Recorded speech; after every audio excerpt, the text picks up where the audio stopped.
तो अब लास्ट हमारे दो सवाल रह गए हैं दुर्खीम के रिलीजन टॉपिक में से। देख लेते हैं। 2020 का सवाल है और 2022 का। Critically examine the relevance of Durkheim's views on religion in contemporary society. आज की तारीख में दुर्खीम की जो थ्योरी है रिलीजन की, जो उनके विचार हैं, वो कितने एप्लीकेबल हैं, उसको आप क्रिटिकली एग्जामिन कीजिए, क्रिटिक के साथ लिखिए। एंड सेकेंड हमारा जो सवाल है, critically analyse Durkheim's views on elementary forms of religious life and role of religion. अब ये दोनों जो सवाल हैं ये मोर और लेस सेम है, तो इनको हम इकट्ठे डील करेंगे। जो सेकेंड पार्ट है क्वेश्चन का, also discuss the consequence of religious revivalism in contemporary society. ये थोड़ा अलग सवाल है और ये हम दुर्खीम की थ्योरी में पढ़ते भी नहीं है। रिलीजियस रिवाइवलिज्म ये हमारा रिलीजन एंड सोसाइटी जो अलग यूनिट है वहां से इंटरकनेक्ट हुआ है यहाँ पे। तो यहाँ पे जो हम थिंकर्स के नाम भी लिखेंगे वो अलग से आएंगे। तो let's move to the model answer. Model answer में हम देख रहे हैं कि 303 वर्ड्स का मैंने मॉडल आंसर बनाया है। अब थोड़ा हैवी इसलिए बिकॉज यहाँ पे भर भर के पॉइंट्स दिए गए हैं, भर भर के थिंकर्स के नाम है एंड एग्जाम्पल्स बहुत ज़्यादा हैं, बिकॉज बहुत ज़्यादा आप ये टॉपिक इतना रेलिवेंट है कि आपको बहुत सारे एग्जाम्पल्स मिल जाते हैं। अब फर्स्ट पार्ट में पहले हम आते हैं। फर्स्ट पार्ट में आप लिखोगे थिंकर का नाम, उसकी बुक का नाम और जो उसने स्टडी करी है, जिस ट्राइब की स्टडी करी है, उस ट्राइब का, उस आइलैंड का, उस कंट्री का नाम। स्टडी बतानी बहुत ज़रूरी होती है, उसके एक्स्ट्रा पॉइंट्स होते हैं। एंड फिर आप दुर्खीम के जो व्यूज़ अभी तक हम डिस्कस कर चुके हैं रिलीजन पे, वो आप 3-4 पॉइंट्स लिख दोगे। When it talks about collective consciousness, when it talks about the dichotomy between sacred and profane, फिर वो बोलते हैं कि वो सॉलिडारिटी लेके आता है, कलेक्टिव आइडेंटिटी और नेम मिलता है। एंड फिर आप लिख दोगे कि टोटम का भी रोल होता है। आज की तारीख में भी we see totem in the form of flag. National flag is a form of totem, statue is a form of totem, जो एक रिप्रेजेंटेशन है of our collective consciousness. Constitution is a form of totem, जिसकी हम एक sacred position है हमारी society में, जिसको which is a representation of our collective conscience. और फिर हम बोलेंगे एक और पॉइंट है कि रिलीजन की नई फॉर्म्स आ गई हैं, न्यू रिलीजियस मूवमेंट्स आ गए हैं, जैसे कि ओशो, ईशा फाउंडेशन है सदगुरु का, श्री श्री रविशंकर का है। तो ये जो नए नए कॉन्सेप्ट्स आ गए हैं जहाँ जो रिलीजन का ही रोल अदा कर रहे हैं of giving them meaning, helping them find a meaning in life, helping them how to deal with challenges in their lives. तो ये रिलीजन के ही कंटेम्प्रेरी फॉर्म्स हैं. So these are the contemporary examples of how Durkheim's views on religion are still relevant, how the elementary forms of religion are still present in our modern societies. तो फिर यहाँ पे conclude Durkheim कहते हैं कि कुछ तो बात है रिलीजन में, there is something eternal about religion which is destined to survive. Eternal as in अनादि अनंत, कि रिलीजन 2000 साल पहले भी था और वही फंडामेंटल कैरेक्टरिस्टिक्स रिलीजन के आज भी एग्जिस्ट करते हैं और आने वाले टाइम में भी एग्जिस्ट करेंगे, ये कहीं नहीं जा रहे हैं. That is what Durkheim says. फिर हम क्वेश्चन में बोला गया क्रिटिकली एनालाइज, तो अब हम इसको क्रिटिकली एनालाइज करते हैं कि बाकी थिंकर्स ने क्या बोला है दुर्खीम के इन विचारों पे. मैल्कम एंड हैमिल्टन बोलते हैं कि भैया कलेक्टिव कॉन्शियंस हमेशा ह्यूमन बिहेवियर को गवर्न नहीं करती है, it is only to a certain extent. हम कलेक्टिव वैल्यूज जो है सोसाइटी की उसको हमेशा नहीं मानते हैं. जितने भी रिफॉर्म्स हुए हैं हमारी सोसाइटी में, जितने भी सोशल मूवमेंट्स हुए हैं, वो एक माइनॉरिटी, वो एक इंडिविजुअल, वो एक छोटा ग्रुप ही शुरू करता है.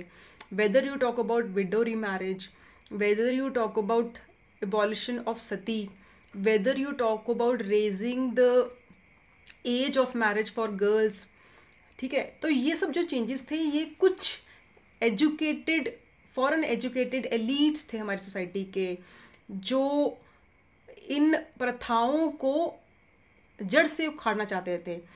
ऑल्दो ये सब जो प्रथाएं थी ये बहुत रची हुई थी इन सोसाइटी में. इंडिया की सोसाइटी बहुत ओपनली इन सब चीज़ों को एक्सेप्ट करती थी. These were the norms of Indian society, but few individuals found it wrong and they wanted to change it. तो not everybody accepts human conscious, and human consciousness हर इंसान को कुछ डिग्री तक ही अफेक्ट करती है. कल्चरल प्लूरिज्म है, आज की तारीख में प्लूरलिज्म है, इंडिविजुअलिज्म है. तो कलेक्टिव कॉन्शियस, कलेक्टिव वैल्यूज की एक हद तक ही रोल है हमारी लाइफ में. सेकंड आता है declining role of religion can be seen in reducing church attendance. अब रिलीजन का पहले हमारी लाइफ में बहुत ज़बरदस्त रोल होता था. इट डिसाइड्स कि हम शादी कब कर रहे हैं, आज की तारीख में भी, बट कम रोल हो गया है. इट डिसाइड्स हमारी political affiliations. It had role in our education.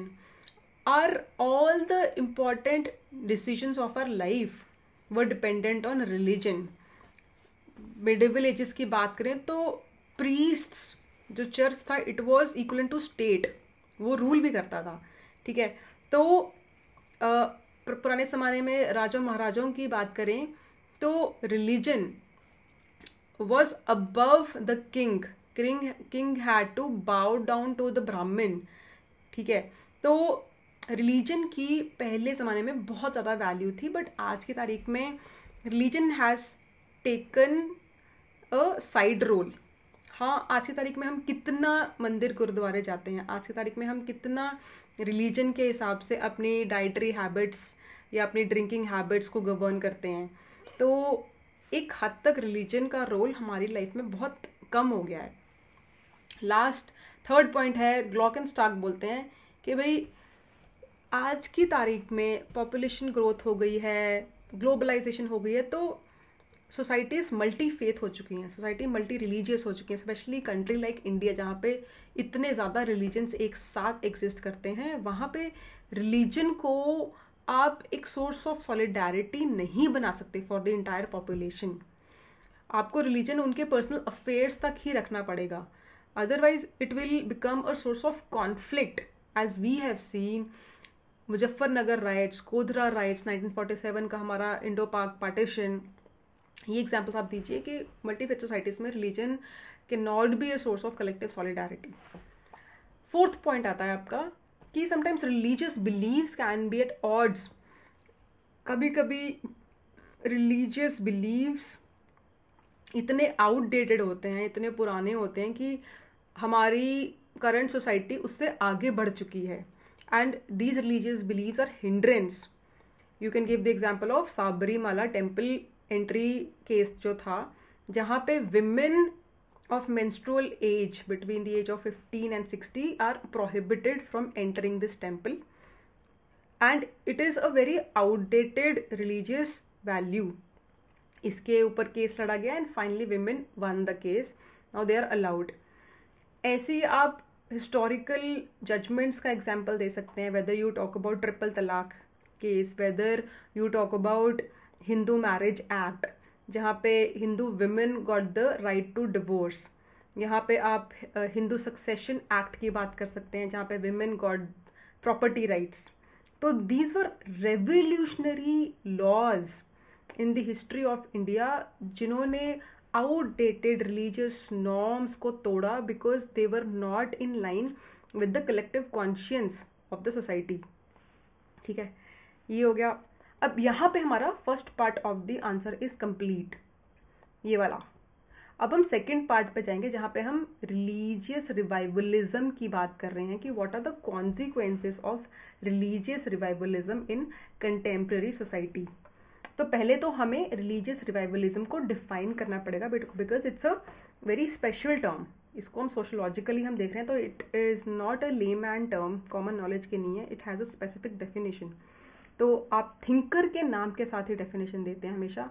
मनोचर दोराज की बहुत फेमस थिंकर हैं ये, इनकी डेफिनेशन है रिलीजियस रिवाइवलिज्म पे कि मॉडर्न सोसाइटीज़ में जब लोग अपनी आइडेंटिटी को लूज करने का जो फियर होता है कि हमारी वैल्यूज़, हमारा ट्रेडिशन, हमारी हिस्ट्री ख़त्म हो रही है, अर्बनाइजेशन इतनी ज़्यादा तेज़ हो रही है, सेक्युलराइजेशन इतनी ज़्यादा तेज़ हो रही है कि रिलीजन का हमारी लाइफ में रोल कितना कम हो गया. तो out of that fear they try to revive the old values of religion.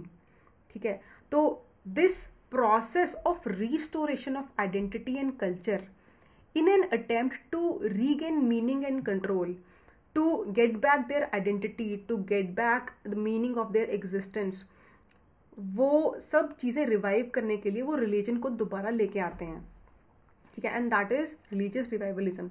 अब इसकी एक नेगेटिव कॉनोटेशन है. Religious revivalism sociologically seen in a negative connotation के इसके जो आप कॉन्सिक्वेंसेस जब आप लिखोगे तो that should always be in negative way. ठीक है, तो फर्स्ट लिखिए, इसके पहले एक ये पॉइंट है, सैमुअल हंटिंगटन की एक बहुत ही फेमस किताब है clash of civilisations.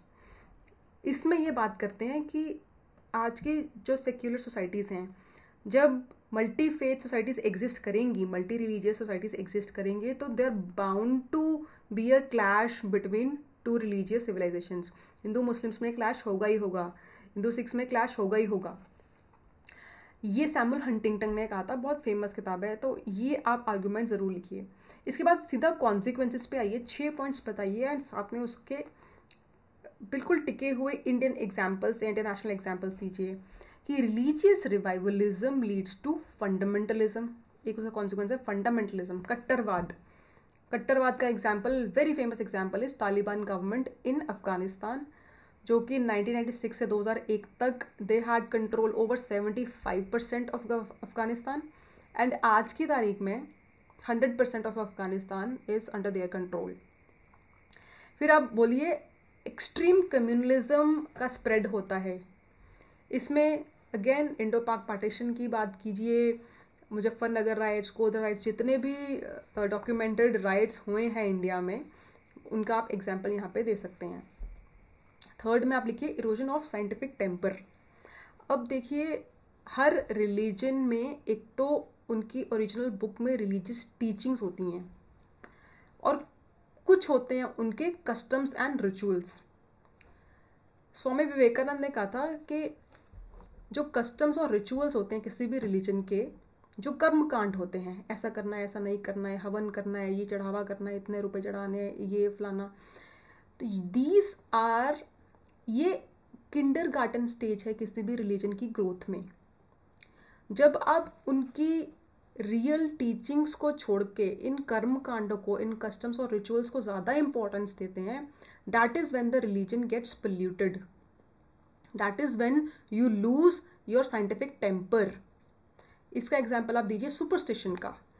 when there is human sacrifice involved, when there is animal sacrifice involved, when there is witchcraft involved, ये सब चीज़ें एक रिलीजन की ट्रू टीचिंग्स को, ओरिजिनल टीचिंग्स को पोल्यूट करती हैं.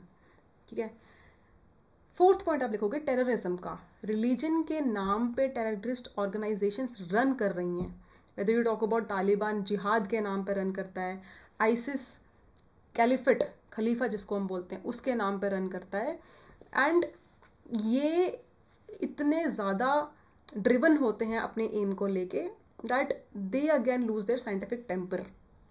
यहाँ पे हम नेल्सन थिंकर हैं एक, उन्होंने ये बात की थी. थिंकर का नाम लिखना मत भूलिए, बिकॉज रिलीजियस रिवाइवलिज्म वाले टॉपिक पे बहुत कम थिंकर्स मिलते हैं. तो if you are able to write it, it will definitely fetch you extra marks. फिर आपका आता है सब्जुगेशन ऑफ विमेन. इसमें आप करंट एग्जाम्पल्स दीजिए कि यूनिफॉर्म सिविल कोड जो हम इम्प्लीमेंट नहीं कर पा रहे हैं, it will actually liberate big sections of women from there religious bounds. तो पॉलीगैमी है, यूनिफॉर्म सिविल कोड है, पॉलीगैमी के अबॉलिशन में जो रुकावटें हैं, जो सिविल कोड के इम्प्लीमेंटेशन में रुकावटें हैं, या और भी जो भी आपको एग्जाम्पल्स मिलते हैं, वो लिखिए कि The religious revivalism leads to subjugation of women. Last आपका पॉइंट आएगा ऑपरेशन ऑफ दलित्स. यहाँ पे अगेन आप ये लिखोगे कि when you are trying to revive religion, you are reviving the negative aspects of religion as well. The caste identities mentioned in sacred texts, they also get revived, and this leads to oppression of Dalits again, जो historic operation रहा है Dalits का। तो 6 points आपके हो गए हैं। Word limit और टाइम लिमिट एक्सीड होती है तो आप 6 में से कोई भी 5, कोई भी 4 पॉइंट्स लिख दीजिए। आपको मोर देन इनफ कंटेंट यहाँ पे प्रोवाइड किया गया है। सो विद दिस आंसर हमारा दुर्खीम का रिलीजन का पूरा टॉपिक कंप्लीट होता है। एक सवाल इसमें 2017 का रह रहा है जो सीक्रेट एंड प्रोफेन पे है, वो मैंने कैटेगराइज किया है रिलीजन एंड सोसाइटी यूनिट के अंडर, पेपर 1 में ही है, क्योंकि that question is under 5C और 5C नॉर्मली उस यूनिट में से ही आता है। तो वो हम उस टॉपिक को जब हम पढ़ेंगे उस यूनिट को वहाँ पे डिस्कस कर लेंगे। That is it for today. Durkheim is completely over. Next session में we'll start with Max Weber. Thank you.